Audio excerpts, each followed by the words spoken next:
Hi everyone. I'm not sure where to start, but I guess I'll just dive in. My name is James, and I'm a single dad to my 2-year-old son, Aiden. Writing this feels strange, but I don't really have anyone to talk to about what I've been through. My wife, Emily, passed away in a car accident 8 months ago. I still can't believe she's gone. Some days it feels like it just happened yesterday. And I've always been the type of person to bottle things up, but lately I felt like I'm drowning. Emily was everything to me, my wife, my best friend, my partner in everything. And now, she's gone, and it's just me and Aiden. He's too young to understand what happened, which is both a blessing and a curse. He doesn't ask about her yet, but I know one day he will, and I don't know how I'm going to explain everything. The accident happened on our way to visit Emily's parents. They live on the coast, about a 5-hour drive from where we are. It was supposed to be a special trip. Emily's parents had arranged for us to go out on a yacht for a short trip along the coastline. Emily was so excited. She loved the ocean. She wanted Aiden to see it, even though he was too young to remember. We left later than we planned because I had to finish up some work. Emily didn't mind. She was patient like that. About halfway through the drive, the car started making this awful noise. I pulled over to the side of the road to check it out. We were in the middle of nowhere, surrounded by endless trees and hills. I opened the hood and tried to figure out what was wrong, but I'm not exactly a car expert. While I was messing with the engine, I slipped and twisted my wrist. It hurt like hell, but I didn't think it was serious at the time. Emily could see I was struggling, so she said, "Why don't I drive the rest of the way? We're running late as it is." I hesitated, but she insisted.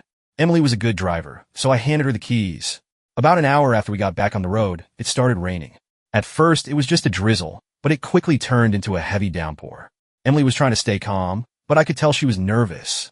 We were already running late for the yacht, and she hated disappointing her parents. I remember looking at the clock and saying, "It's okay if we miss it. We can always go tomorrow." But Emily shook her head and said, "No, we'll make it." The rain made the road slick, and there were a few cars in front of us going slower than she wanted. She decided to overtake them. I didn't say anything. I trusted her. But as she went around the last car, the tires slipped on the wet road. I'll never forget the sound. The tires screeched, the car spun out, and then everything went silent as we slid off the road. I felt the car flip, and then there was this crushing impact. When I came to, I couldn't move. My leg was pinned, and my arm felt like it was on fire. I called out for Emily, but she didn't respond. I could hear Aiden crying in the back seat, which was the only thing that kept me from blacking out again. I tried to reach for Emily, but I couldn't move. I kept calling her name, begging her to wake up, but she never did. The paramedics said we were lucky someone saw the car and called for help. They had to cut us out of the wreckage. I don't remember much after that, just flashes of the ambulance and the hospital. When I finally woke up, they told me Emily didn't make it. I don't know how to describe what it felt like to hear those words. It was like my entire world collapsed in an instant. I couldn't even cry at first. I was in shock. All I could think about was Aiden. He was so little, so helpless. How was I supposed to raise him on my own? The hospital stay was a blur. I had a broken arm, a broken leg, and a mountain of guilt weighing me down. Emily's parents came to see me once. I could see the pain and anger in their eyes. Her mom didn't say much, but her dad, he looked me straight in the eye and said, "You should have been driving." Those words haunt me every single day. When I woke up in the hospital after the accident, everything felt like a bad dream, except it wasn't. My body was in pain, but it was nothing compared to the ache in my chest when the doctor told me Emily didn't make it. I kept thinking they must have made a mistake. Emily was strong, full of life. It didn't seem possible that she could just be gone. The first thing I asked was, "What about Aiden?" They told me he was okay, just a few bruises and scratches, and that someone from child services was looking after him until I could take him home. The relief I felt knowing he was alive was overwhelming, but it was immediately followed by guilt. Why am I not her? I didn't get to see Aiden for a couple of days because of my injuries. My leg was in a cast, my arm was broken, and I was hooked up to all kinds of machines. When they finally brought him into my hospital room, I couldn't stop crying. He didn't understand what was happening. He just kept pointing at my cast and saying, "Boo-boo." I tried to smile through the tears and told him, "Yeah, Daddy has a boo-boo." He asked about Emily a few times, saying, "Mama," and looking around the room for her. I didn't know what to say.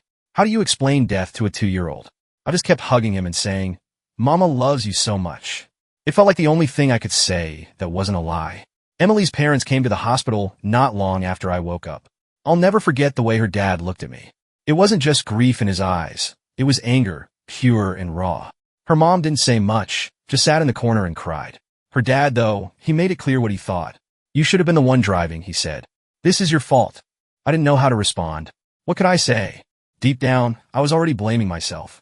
If I hadn't hurt my wrist, if I hadn't let Emily take the wheel, maybe she'd still be alive. I replayed the accident over and over in my head, trying to figure out what I could have done differently. Her dad kept going. She trusted you. You were supposed to protect her. The words cut deeper than anything the doctors could have done to me. I sat there, unable to speak, tears streaming down my face as he walked out of the room. Her mom followed, glancing back at me with an expression I couldn't quite read. When I was finally discharged from the hospital, I went home with Aiden.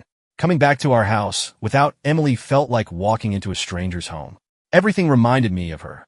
The photos on the walls, the smell of her perfume still lingering in the bedroom, the mug she always used for her morning coffee sitting on the counter. I broke down the moment I walked in. Aiden was too young to understand, but he could tell something was wrong.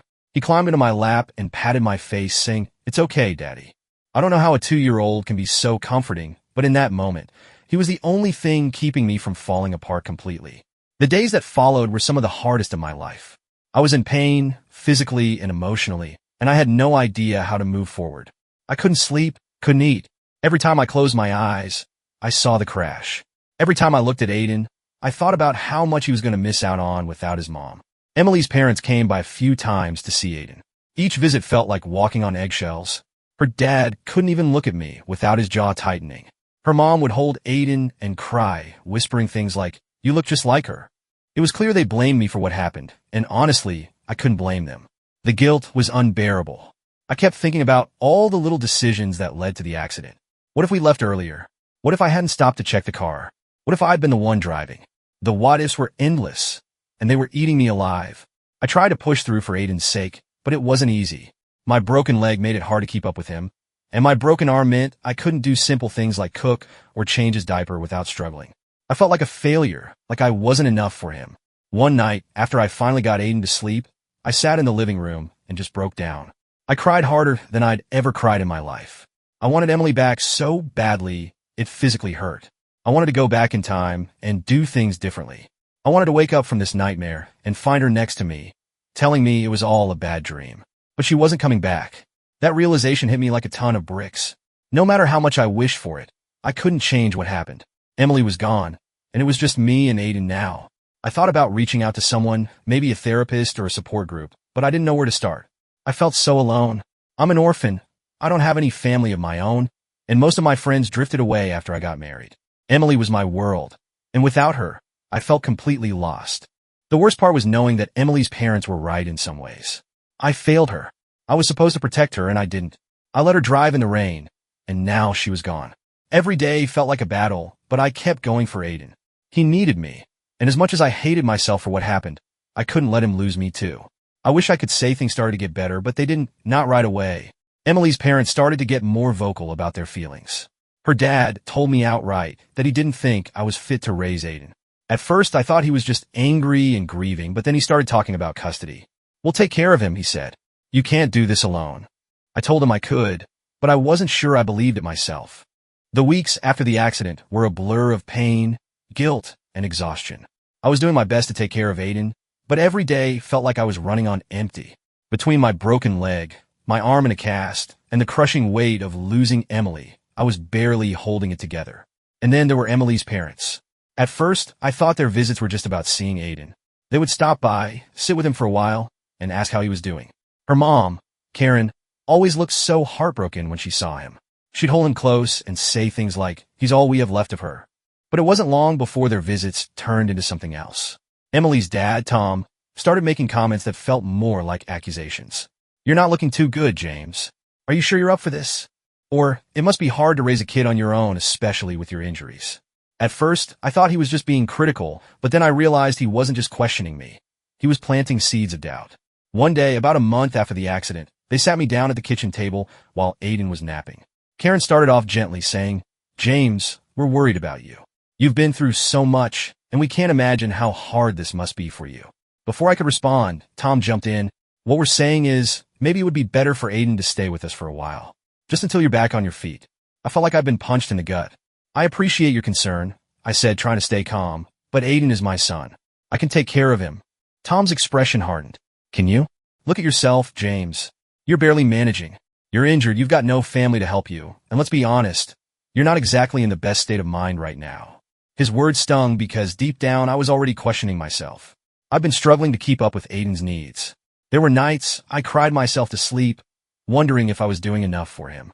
But the thought of losing him, of handing him over to someone else, was unbearable. No, I said firmly.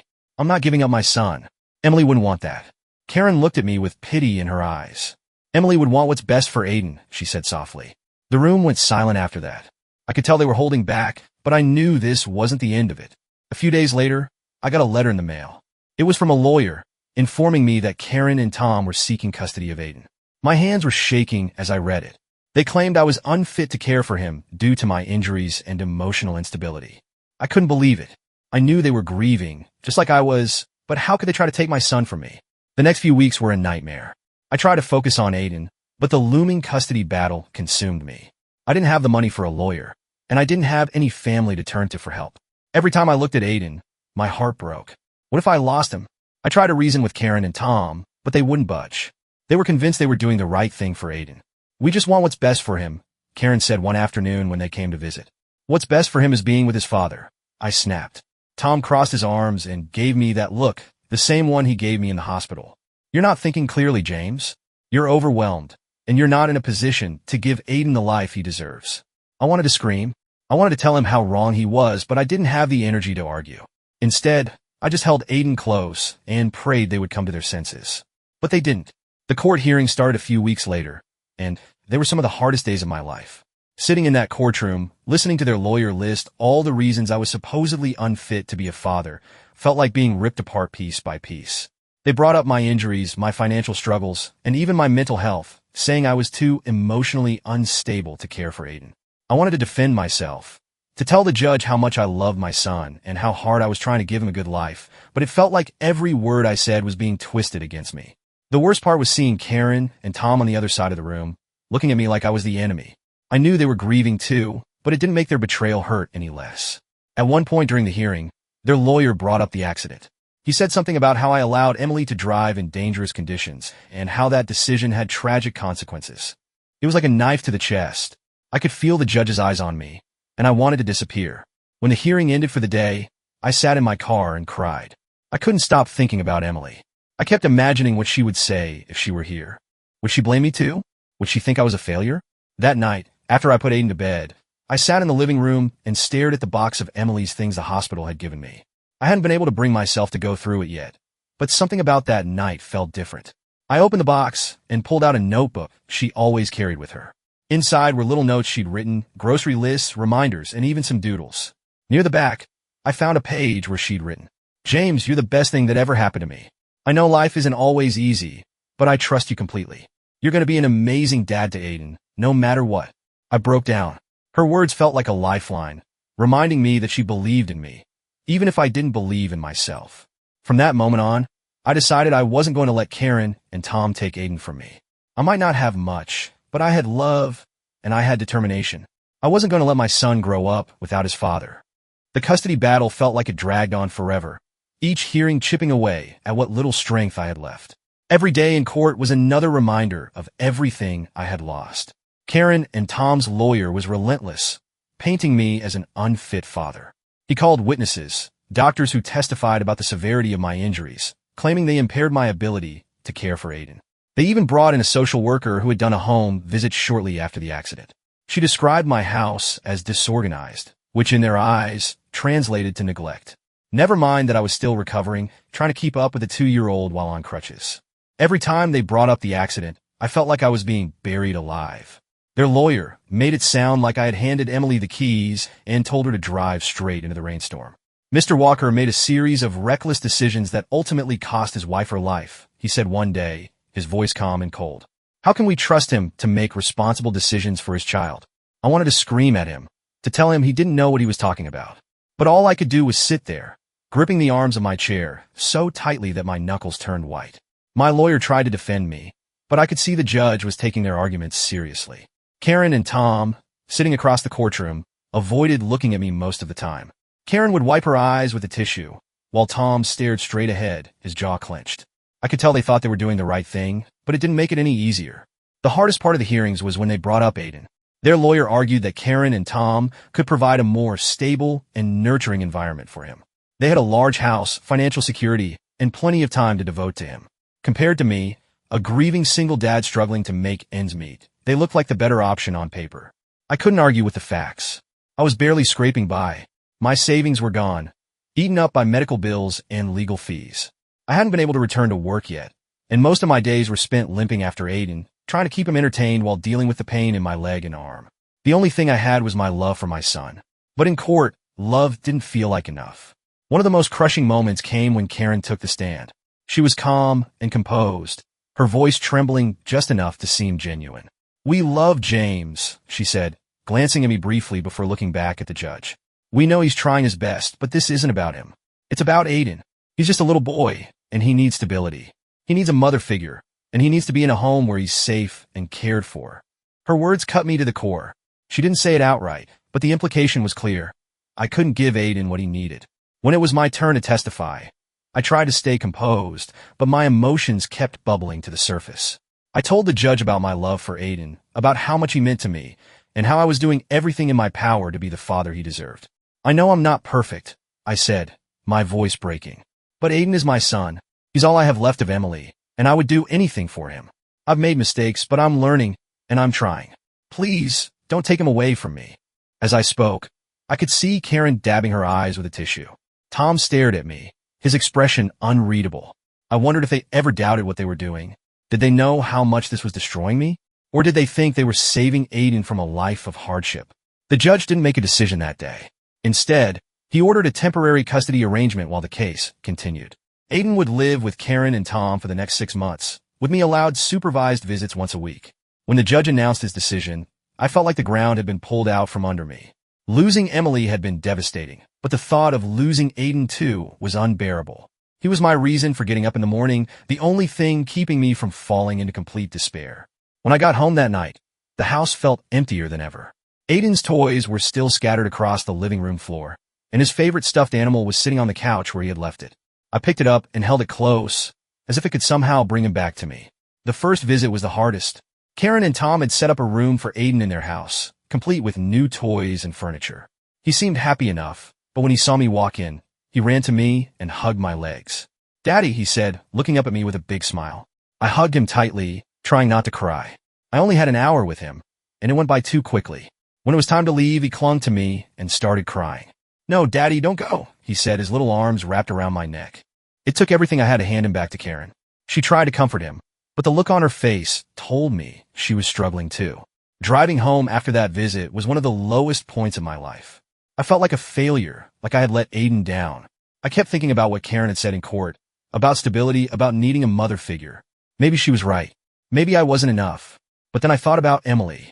I thought about the notebook I had found, and the words she had written. "You're going to be an amazing dad to Aiden, no matter what." I wasn't going to give up. Not on Aiden, and not on myself. The days after losing temporary custody of Aiden felt like an eternity. The house was too quiet, and I couldn't look at his toys or clothes without breaking down. I spent hours sitting on the couch, staring at the walls, replaying the hearings in my head. I felt defeated. It was like Karen and Tom had stripped away the last piece of my life that gave me purpose. But every time I thought about giving up, I remembered Emily. I thought about her voice, her smile, the way she always believed in me, even when I didn't believe in myself. I thought about the notebook I'd found and her words of encouragement. Emily had trusted me to be a good father to Aiden, and I knew I couldn't let her down. I decided to fight back. The first step was getting my own life in order. I realized that part of why the court had ruled against me was because I wasn't showing them that I was capable of giving Aiden the life he deserved. If I was going to get him back, I had to prove that I could handle being a single dad, even with all the challenges I was facing. I started with my physical recovery. My leg and arm were still healing, but I pushed myself to do more each day. I went to every physical therapy appointment and followed my doctor's advice religiously. Slowly but surely, I started to regain my strength. At the same time, I started looking for ways to address my mental health. I had been avoiding my grief, bottling it up because I thought I didn't have time to deal with it. But the truth was, ignoring it was only making things worse. I found a grief counselor through a local support group and scheduled my first appointment. Walking into that office was one of the hardest things I've ever done, but it turned out to be the best decision I could have made. In those sessions, I finally allowed myself to talk about the accident, about the guilt I carried, the anger I felt at myself, and the deep, unbearable pain of losing Emily. My counselor helped me understand that while I couldn't change the past, I could choose how I moved forward.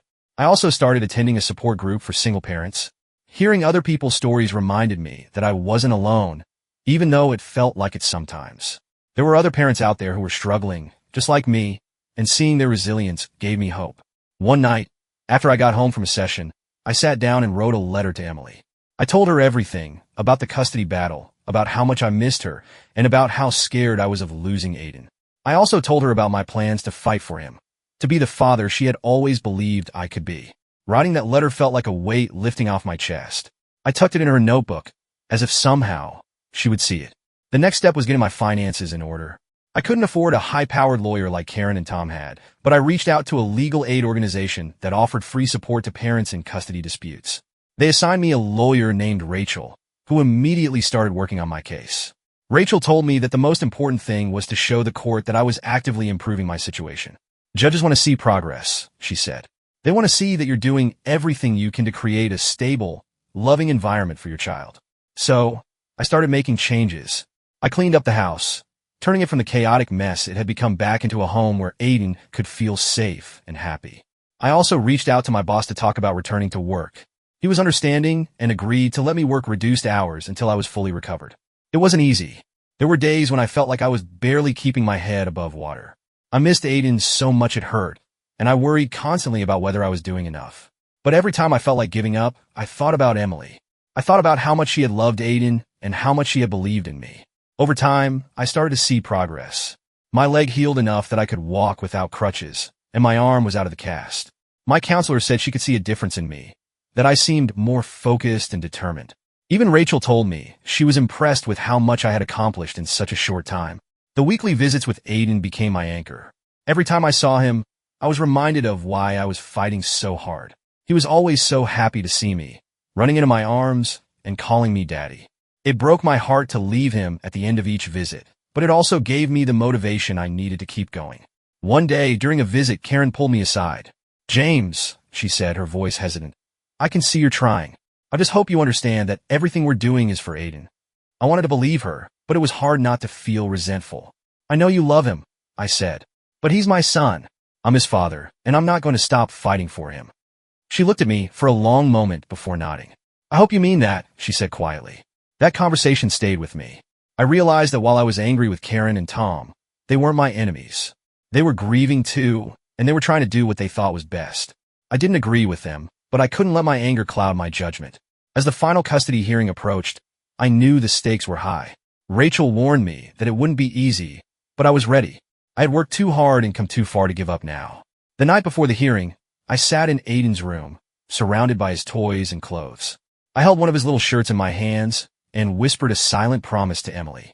"I'm going to make you proud. I'll fight for him, no matter what." The day of the final custody hearing arrived, and I felt a mix of hope and dread. I had spent weeks preparing with Rachel, gathering evidence to show the court that I was capable of being Aiden's father.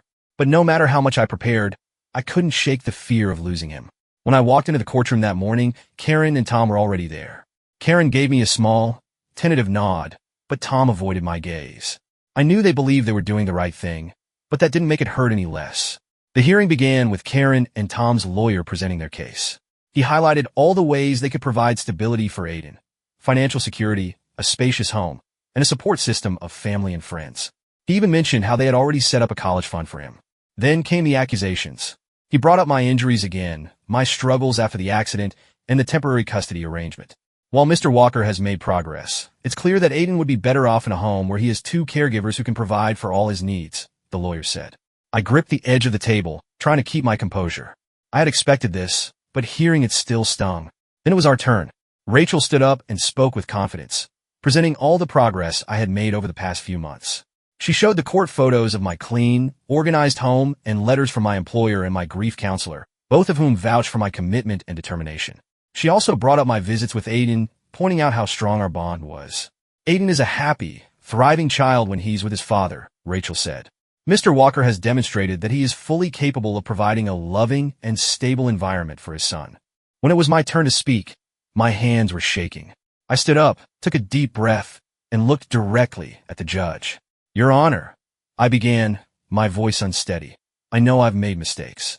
I know I'm not perfect, but Aiden is my son, and I love him more than anything in this world. Every decision I've made since the accident has been for him. I paused, gathering my thoughts.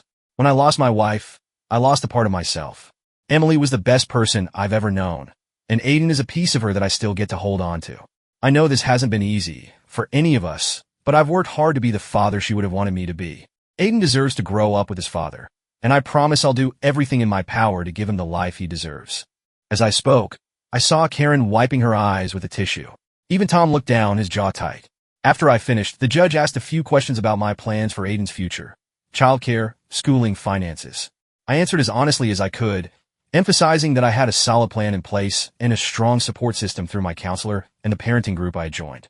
The judge nodded, thanked me, and announced that he would take a short recess before delivering his decision. The wait was agonizing.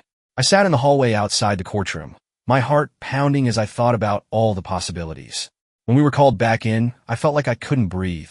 The judge looked at all of us, me, Karen, and Tom, before speaking. This has been a difficult case, he began. It's clear that everyone in this room loves Aiden and wants what's best for him. After reviewing all the evidence, I've come to a decision. I gripped the edge of the table, bracing myself.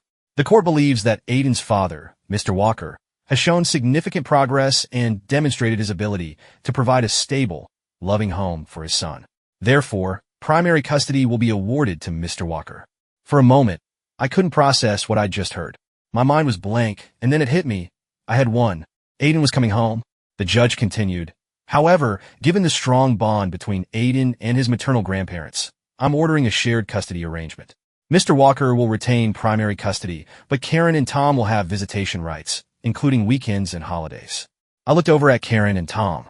Karen was crying softly, and Tom looked like he was trying to hold it together. I could see the pain in their faces, but I also saw something else, relief. After the hearing, Karen and Tom approached me in the hallway. For a moment, none of us said anything. Then Karen stepped forward and hugged me. James, she said, her voice thick with emotion. We just want what's best for Aiden. I hope you know that. I do, I said, my voice breaking. And I know you love him. I wanted to have you in his life. I do. Tom cleared his throat and extended his hand. I hesitated for a moment before shaking it. Take care of him, he said gruffly. That's all we ask. I will, I promised. When I brought Aiden home that evening, it felt like the first time I could breathe in months. He ran into the house, grabbing his favorite stuffed animal from the couch and holding it up to me with a big smile. Daddy, look, he said, laughing. I picked him up and held him close, tears streaming down my face. I missed you, buddy, I whispered. I missed you so much. That night, after I put Aiden to bed, I sat in the living room and opened Emily's notebook again. I ran my fingers over her handwriting, feeling a sense of peace I hadn't felt in a long time. I did it, Emily, I whispered. I brought him home. The journey wasn't over. There would still be challenges, still days when I felt like I wasn't enough. But for the first time in a long time, I felt hopeful. Aiden was home, and together, we would figure out how to move forward.